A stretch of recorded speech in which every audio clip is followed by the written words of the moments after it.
नमस्कार, स्वागत है आप सभी लोग का फिर से मेरे इस YouTube चैनल में।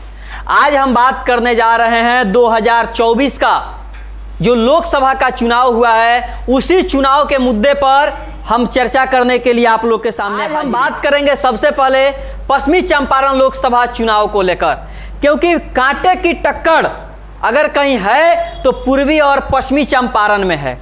और सारे लोग यह जानना चाहते हैं कि आखिर पश्चिमी चंपारण के जनता किसे चुन रही है और इस बार किसकी सरकार बन रही है।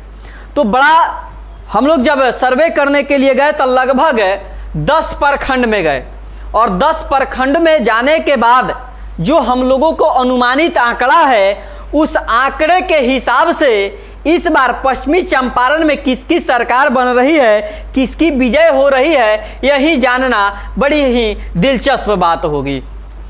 तो हम आप सभी लोगों को सबसे पहले बता दें कि बीजेपी का फायर ब्रिगेड जो है नेता के रूप में उभरे हुए हैं संजय जायसवाल जी।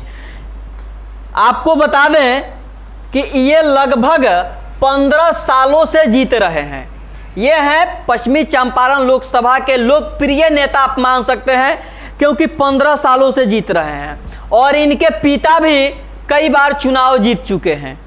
तो ये थे बीजेपी के तरफ से, और एक तरफ थे मदन मोहन तिवारी, और ये थे कांग्रेस के तरफ से। तो कांग्रेस और बीजेपी में पश्चिमी चंपारण में जिस तरह से जोरदार टक्कर हुई है, यह टक्कर अगले चुनाव के लिए काफ़ी महत्वपूर्ण हो जाता है।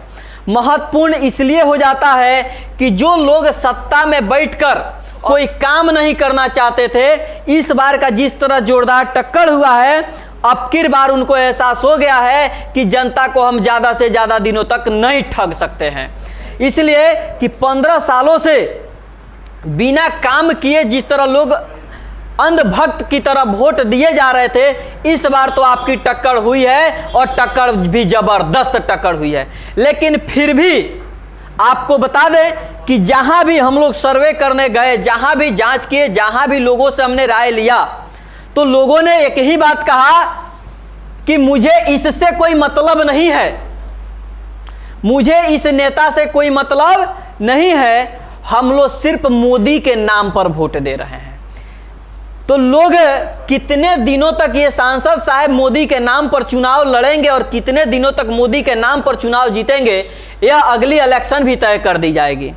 और इनकी बात की जाए तो जातीयत समीकरण के तौर पर देखा जाए तो ये चुनाव फाइनली हार रहे हैं, क्योंकि 10 प्रखंड में लगभग जहां जहां हम लोग गए, वहां के आंकड़ा के मुताबिक ये चुनाव अब की बार फिर से पश्चिमी चंपारण लोकसभा का चुनाव जीतने वाला कोई कैंडिडेट अगर कोई है, तो मोदी जी के नाम पर चुनाव जीतने वाला कोई कैंडिडेट है तो यह है सांसद संजय जायसवाल जी।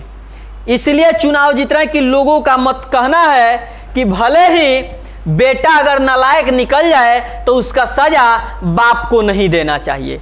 यही बात हमको सुनने को मिला, और इसी नाम के नाम पर लोग जो है वोट किए हैं, और अधिक से अधिक जो है वोट मिला है बीजेपी को। और यही कारण है कि 4 तारीख को, 4 जून को जो वोट का गिनती होगा, उस दिन आप सभी लोग देख लीजिएगा, अगर हमारे पश्चिमी चंपारण लोकसभा से चुनाव जीतने वाले व्यक्ति का नाम होगा, फिर से एक बार संजय जायसवाल चुनाव जीत रहे हैं 50,000 वोटों से।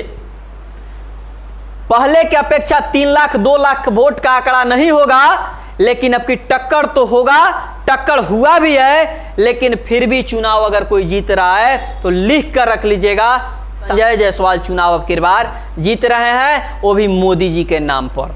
धन्यवाद।